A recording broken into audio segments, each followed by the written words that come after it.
My name is Ben Gogh, and I'm here to talk about decentralized platforms, pushing edge networks closer to the edge. This talk is all about the connection between edge computing and what is sometimes called decentralized storage, or sometimes called edge storage. And before we get into things too much, I do kind of want to acknowledge that we're living in interesting times. Like many of you, of course, I've been spending a lot of my time on Zoom and on similar types of platforms because of COVID, and would much rather be present and doing this talk in front of a live audience and getting to interact with all the wonderful people who normally come to SDC. And we're also living in a hard time. People like myself and others who live on the West Coast, of course, are dealing with, in addition to everything else, some of the worst wildfires that we've seen in quite some time. But if I could try and maybe find a silver lining in the midst of these really dark and sometimes ominous clouds, it's to talk about the technology that is enabling us to get through this. And of course, it is really a remarkable thing that we're now in an environment where, in fact, millions of people around the world can actually interact using video platforms, and that over the course of a couple of weeks in March of this year, millions of people started using video meetings, millions of school children started attending class online, college students started attending class online.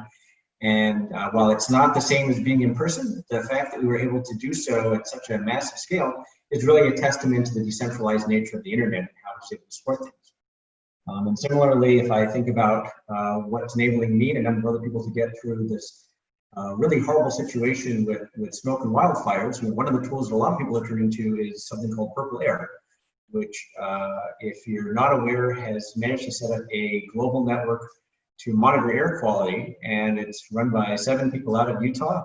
And rather than them being in charge of directly going out and putting lots of air monitors out there, they've come up with a very inexpensive reference design. They've shipped these little, it's actually like PVC piping and Arduinos out, and they've got thousands of people around the world who are helping them to measure air quality.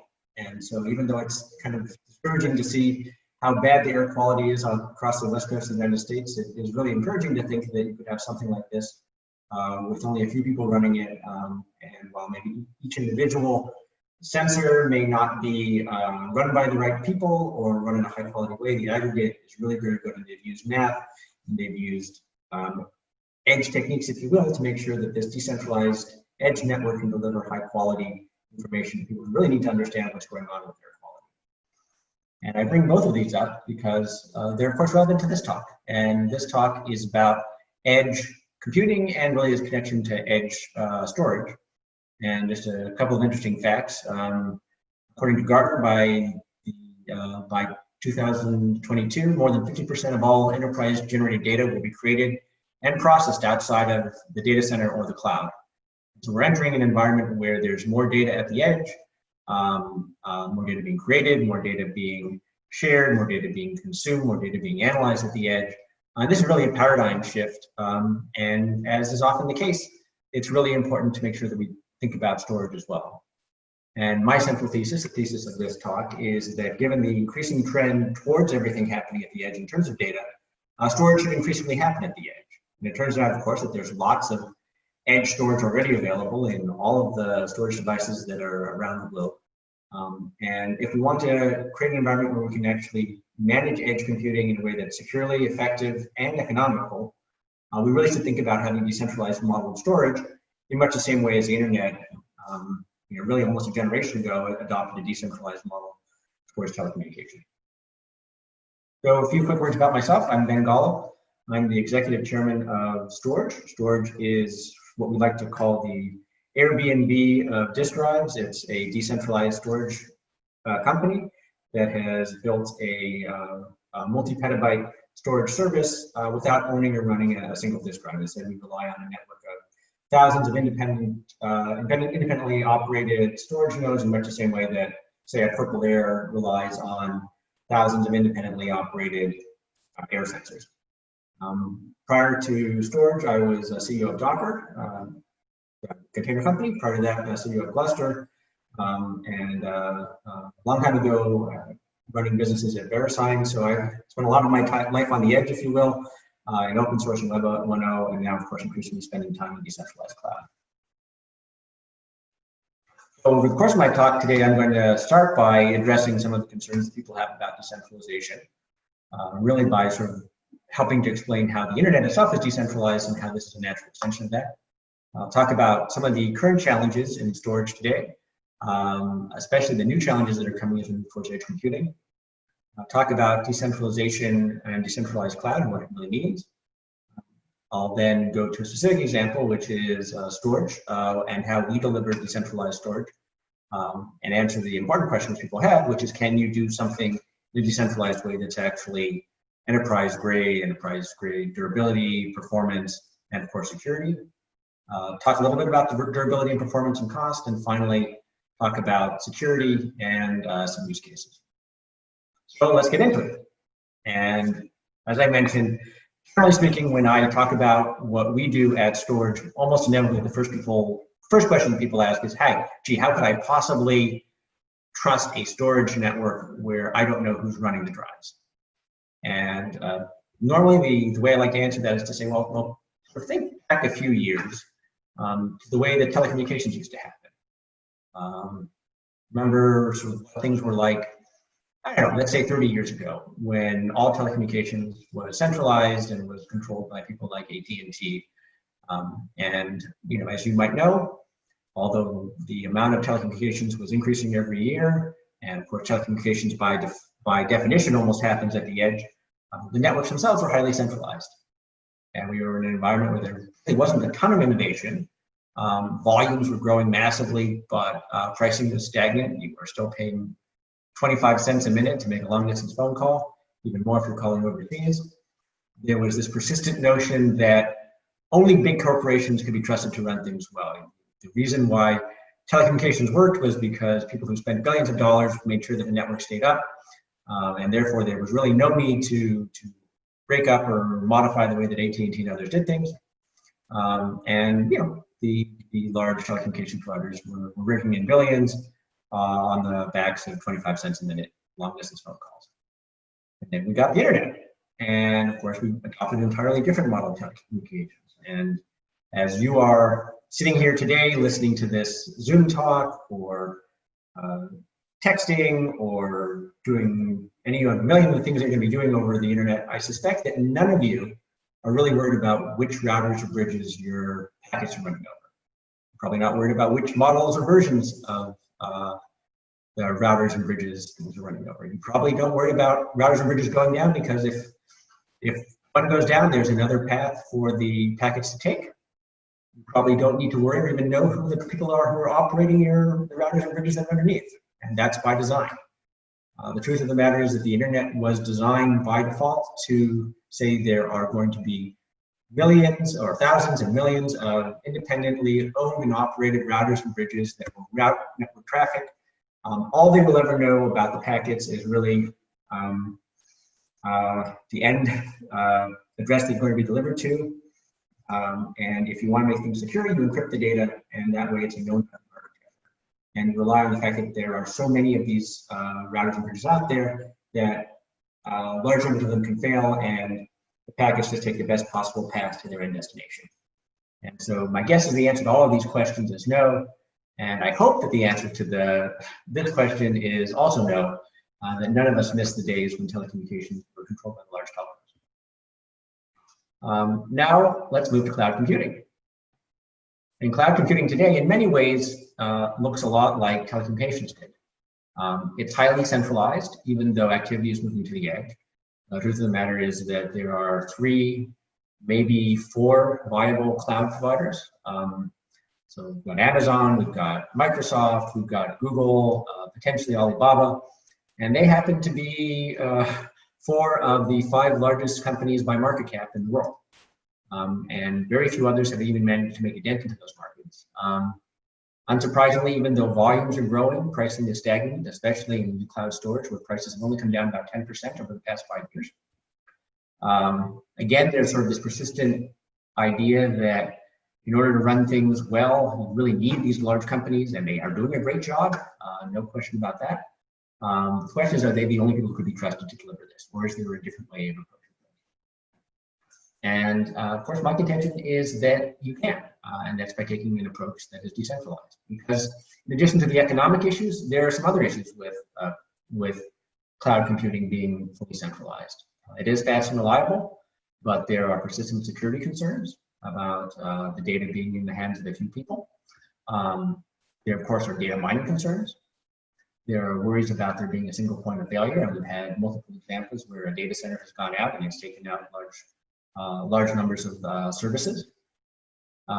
Meanwhile, we have this interesting opportunity where, despite the size of the cloud market, roughly something like 90% of all storage is still, of course, on individual drives or on drives in non-cloud data centers.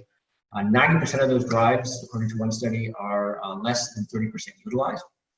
And those drives are already at the edge. So if we're creating and we're analyzing and we're collecting and we're distributing data at the edge, why not take advantage of all of the drives that are already out there that are being underutilized and that require no additional power, no additional capital, no additional people to store data?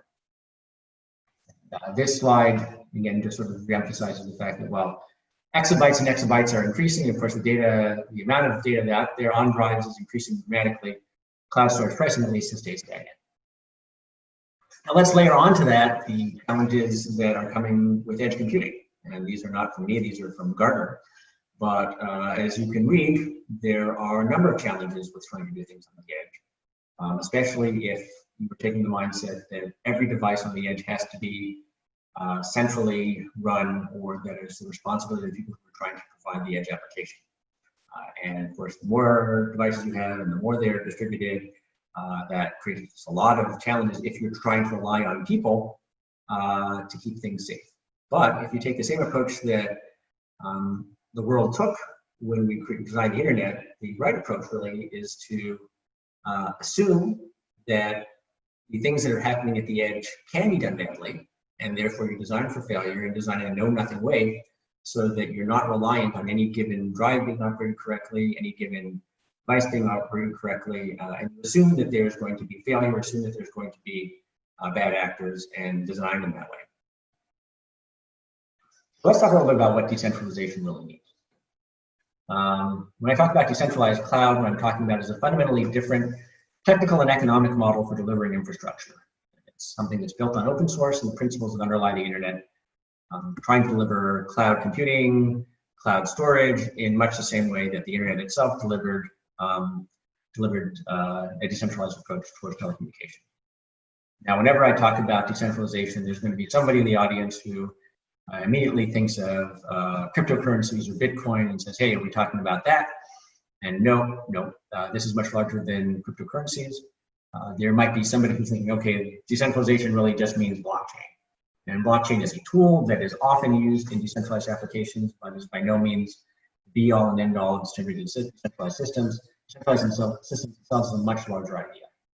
And basically that idea is that you design a system where there is not a central authority. There are rules that govern things, but there's no individual authority or individual actor who can be compromised. Designed to avoid single points of failure. Of course, if you're doing things this way, you can't do it assuming security through obscurity, but you have to be transparent. And the way that we ensure transparency in decentralized networks is by making everything open source. That everybody understands what the rules are, how the rules are implemented, how the security procedures are implemented, so that there are many eyes on the problem, and you don't rely on obscurity or somebody doing the right thing all the time in order to keep it safe.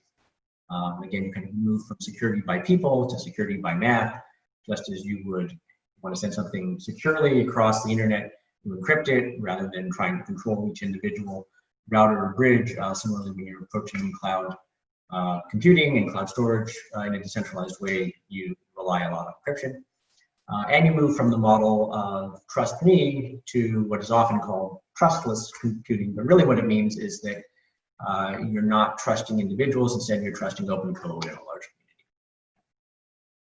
So let's clear another thing up. When we're talking about decentralized cloud and decentralized storage, I'm not talking about distributed ledger. That is an interesting application. I'm not talking about fully decentralized storage applications. Really what I'm talking about is ways that you can take regular apps and run them on decentralized storage cloud And more interestingly, I think in the long run, is running edge applications on the decentralized storage cloud, where both the compute and the storage are happening, and the collection and the analysis and the distribution and the viewing are happening at the edge. There are a lot of interesting companies out there that are doing decentralized cloud. There are companies like Sonem that are approaching decentralized compute. Of course, there are decentralized payments companies, decentralized payment approaches, and there are a lot of other folks like us. Names that come to mind include Filecoin and Saya and MadeSafe, who are approaching decentralized compute, decentralized storage. What I'd like to do is talk a little bit about how storage approaches things, simply because I think it's a really interesting way to understand how you approach this notion of decentralization. And of course, it's the approach that I know the best. So a little bit about us. We had a goal back in 2017 to create the world's largest and most secure, resilient, performant, and economical cloud storage service without owning or operating a single data center. Our view was that decentralized was the future. Just as Airbnb became the world's largest hotel chain without owning a single hotel, and Lyft and Uber became the world's largest taxi companies without owning a single car, we thought we'd take a similar approach to building out cloud storage. From an economic standpoint, of course, it's really interesting. It doesn't take billions of dollars to build out an exabyte network. We don't spend a lot on optics either, and we can get to hyperscale. The thing that we do differently from decentralized approaches is we provide incentives. So we provide incentives, people who are making space available on their drives to make that space available. So we compensate them for their unused capacity in much the same way that Airbnb compensates people for making spare rooms in their homes available. Only in this case, of course, we have to take a fundamentally different approach to make sure that things are done securely, reliably, performantly, etc. And our basic proposition is that we are a highly distributed, highly resilient cloud storage that is built leveraging a decentralized network of storage nodes that should be easy to use, secure, more durable, and of course be delivered at a fraction of the price of traditional cloud storage. And we're not only interested in being a fraction of the price as we come into market, but we want to make sure that the fundamental underlying market economics drive prices down over time, as opposed to having them stay stagnant as they have in the centralized cloud world. How does it work? There are basically three different actors in the storage model. We have customers. These are people who have data that they want to store, and they have applications that are generating data that they want to store. We have the storage nodes. These are the thousands of nodes run by individuals and data centers around the world that have spare capacity. Each one is independently owned and operated. And then we have what we call satellites, which are also highly distributed, that basically are, you can think of them as metadata servers. And in fact, it's encrypted metadata because all they know is some information about unidentified objects and where they're being stored. The basic model, as any file is uploaded to the system, is that it's first encrypted, and it's encrypted client side with keys that only the customer has. It's split into pieces, and those pieces are distributed across the network. Double click on this. Again, after encryption, the file is split into pieces. We split into pieces using a technology called erasure coding, which I suspect a lot of you are familiar with. This is not something new. Erasure coding is used on CD-ROMs. It's used by the Voyager spacecraft, but it's a way of dividing a file up into pieces, of which only a subsegment are needed to reconstitute it. And in our case, we basically divide the files up, generally speaking, into 80 pieces, of which any 30 can be used to put the file back together. And then each one of those 80 pieces is sent to a different drive on the network, again, run by a different individual on a different power supply, a different geography, different network, etc. And this is an ongoing process where files are split up, encrypted, split up, distributed.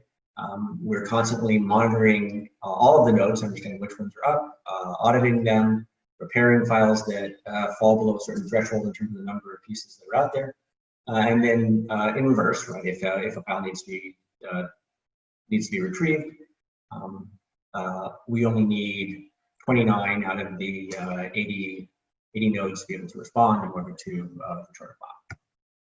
So why is this approach worth it? Why is it in many ways better? Well, it comes down really to durability, performance, economics, and most importantly, security. So let me talk about durability first. This system is designed so there isn't a single point of failure. It assumes that drives can fail, it assumes that fires can happen, it assumes that floods can happen, and power outages can happen.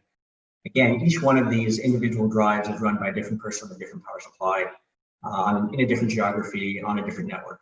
In order to lose a file on our system, basically 51 independently operated drives would have to simultaneously fail. And our data shows that far less than 2% of any drives fail over the course of a month.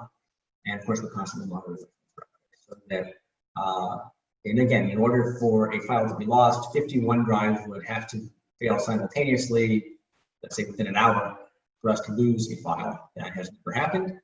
We've named 100% file durability since we went into alpha over a year ago. And interestingly, if we were to have a loss of a file, file number 2 is stored on 80 different drives. So the worst really that could even conceivably happen is that one file or even one segment of one file is lost. In many ways, that same kind of principle ends up assisting us in security as well. So of course, things are client-side encrypted. We never see the data. We never see the keys. We don't have the ability to reconstitute your file. The individual node operators have no ability. They don't even know what the file is or what who the other 29 storage node operators are who have or the other 79 who have a piece of the file. If a hacker wanted to get at a file, they would need to find, locate, and compromise 30 drives out of potentially hundreds of thousands of different drives. Again, each one of those is secured by a different person using different technology. Even if they did manage to do that, they'd only get an encrypted file, and they'd have to start over again for file number 2. So there's no central honeypot of data like there might have been, let's say, at an Equifax, where, of course, millions of records were compromised just by a misconfigured principal. And in terms of performance, again, you also get the benefit of parallelism. So you get parallel uploads and downloads. Even if there's network congestion in a particular area, or if a particular drive is running slow, a particular drive has a hot file that's being accessed, the long tail ensures that both uploads and downloads can happen really, really very fast. And if we end up finding that a customer is looking for something that looks more like a CDN, we can simply change that 80/30 math to be something more like 230 or 3030. So I'll be talking about security a lot in a bit, but first I just want to put some real numbers up there to sort of put some reality behind this.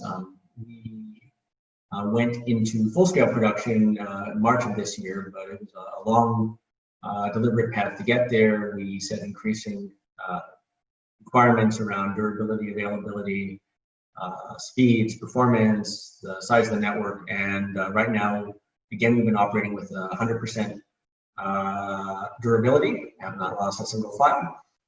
Been able to maintain availability, that's the ability to sort of download a file the first time correctly at over 3 nines, with speeds that are on par with AWS, and with a healthy number of nodes that's continually growing around the world in about 85 countries, low churn, and 25 petabytes of capacity, which is very respectable, but is also growing at a nice clip.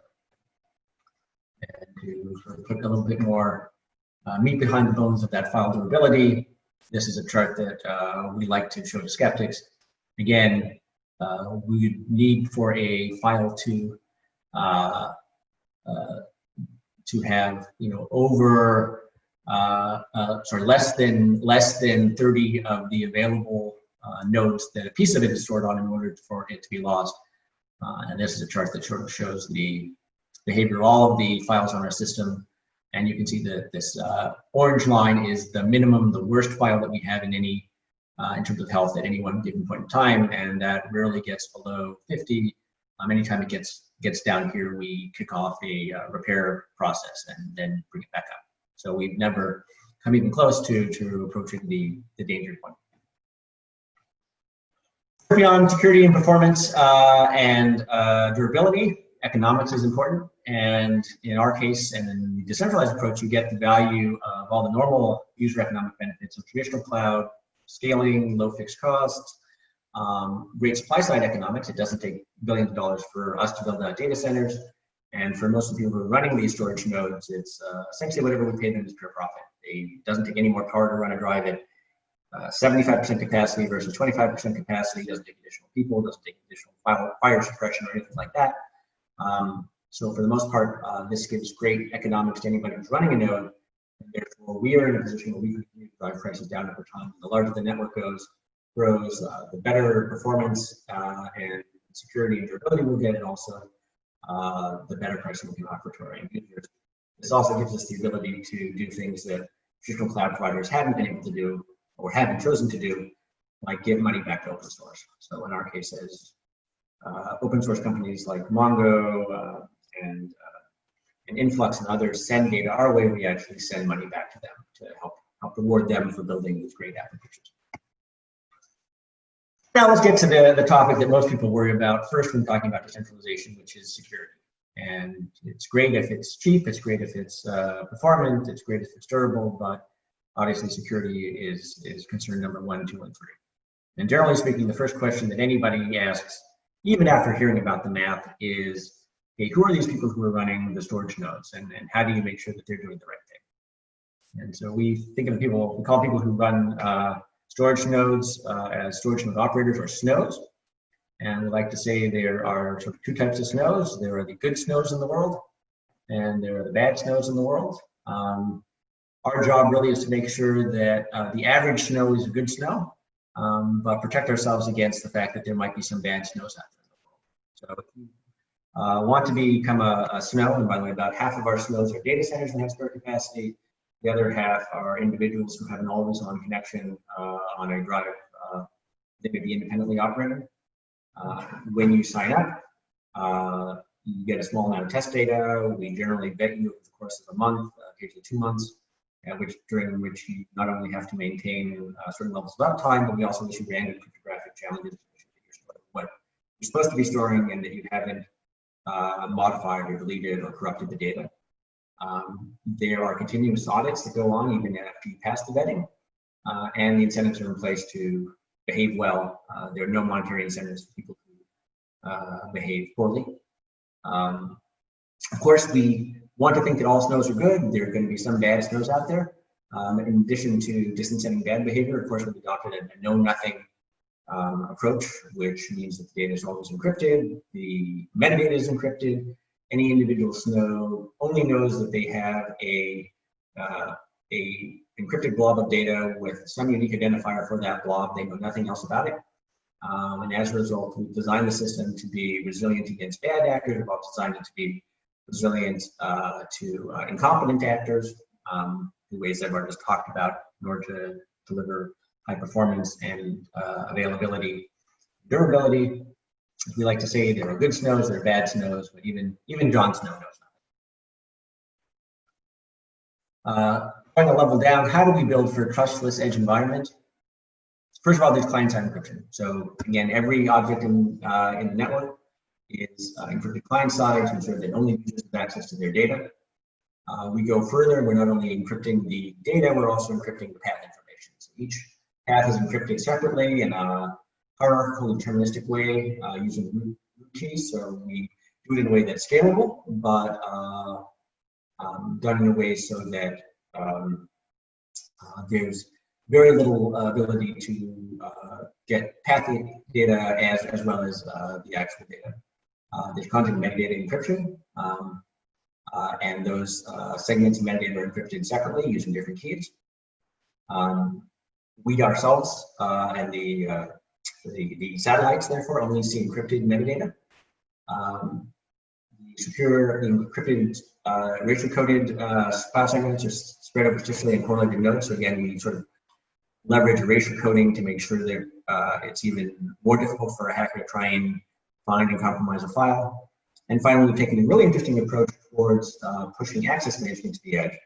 So encryption keys, access management keys are stored separately, and we've adopted a technology called macaroons that allows really fine-grained control over who can access which files, allows them to share access to files, allows people who you share access to adopt an even more restricted way in distributing files if that makes sense, but do so in a way that really pushes security at the edge and doesn't require there to be centralized access control, just as there's in centralized storage.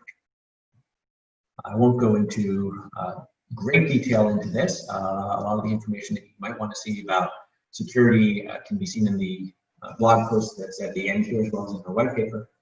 But again, it's important to note that all encryption occurs at the edge. While we use 256-bit AES ourselves, you can also plug in your own encryption. It's done in an HD way, hierarchical, deterministically, and it's path-based. And so, you take the time to study this slide, you can understand how we derive and encrypt the path information. Again, the file encryption keys are done in a separate way from access to those keys. And again, you take an approach towards access management using technology developed by Google called macaroons that allows you to avoid the challenges with centralized access control lists and instead gives really fine-grained decentralized capabilities for people to, again, push access control to the edge in much the same way that they're pushing storage and security to the edge. So I'll talk a little bit about use cases. Where does this approach win? Where is this good? And surprisingly, it's a very broad set of applications. So it's not a great solution, as you might imagine, for running a live database that's being constantly updated, but for almost every other application, which turns out to be most of the edge applications, this is a really great approach. Large files that are infrequently changed, but maybe read a lot, where there's a need for privacy, a need for quick reconstitution, and high volume egress. And this approach, as we look at the people who are using us, is used both for more traditional applications as well as increasingly for edge applications. So I'll talk about a few examples. One really common example is database backups. So MySQL, Postgres, time series databases, document databases, distributed backups. This is something that happens very easily. We've actually built this in conjunction with a lot of the open source companies so that things like backups and snapshots can happen to the network. And by the way, get reconstituted and be used also at the edge. So this approach gives you the cost of glacier type storage, but does so in a way that gives you the ability to instantly reconstitute the data and reconstitute it anywhere. And with the additional advantage that, that you're doing this, not only you getting a great solution, but you're also providing an additional economic model to the great open source companies like Maria or Mongo, in that they get compensated as they send users some data our way. Perhaps a more specific use case, but one that we're starting to see a lot of, is for academic data sharing. So where there's a need to create large amounts of data that then gets shared, what we are seeing is that people who want to have data that not only gets stored, but consumed and analyzed by lots of different actors at the edge, the ability to have fine-grained access control, the ability to have the data distributed, the ability to have data be quickly downloaded wherever and whenever. This is a really interesting approach, again, leveraging the power of decentralization. Of course, this is great for important data that may be used to solve COVID or find the next Earth-like planet, or find new sources of new approaches to energy. But it's also a great way to distribute cat videos. And again, given the ability to have fine-grained access control and have data stored at the edge, this is a really interesting approach. We like to say, the nice thing about sort of serving data storing data in this decentralized way is that if you're in Namibia, you can get your data served from Nairobi as opposed to from Nebraska, and that's part of the power of using this global distributed network. Looking at things that may be slightly cooler and slightly newer. Of course, if you're building highly distributed applications using things like Kubernetes, you can back up clusters and in fact back up persistent volumes using the centralized approach as well. And if you're really on the edge and you like to do things involving blockchain, we've actually gotten some great use cases using the network to increase blockchain sync speed. A nice use case that's available on our blog that talks about how Ethereum Classic Labs has given the ability for blockchain itself to be distributed. So blockchains to be distributed to the nodes, and they've seen a 2,400% performance increase, again by leveraging the power of being decentralized. So there are lots of great opportunities out there, a lot of great ways to use decentralization. Again, I'll come back to my central thesis, which is that we know that data is being created at the edge. We know it's being collected at the edge. We know it's being analyzed at the edge. We know it's being consumed at the edge. There's already storage at the edge. We simply need to find a way to leverage that data, leverage that storage.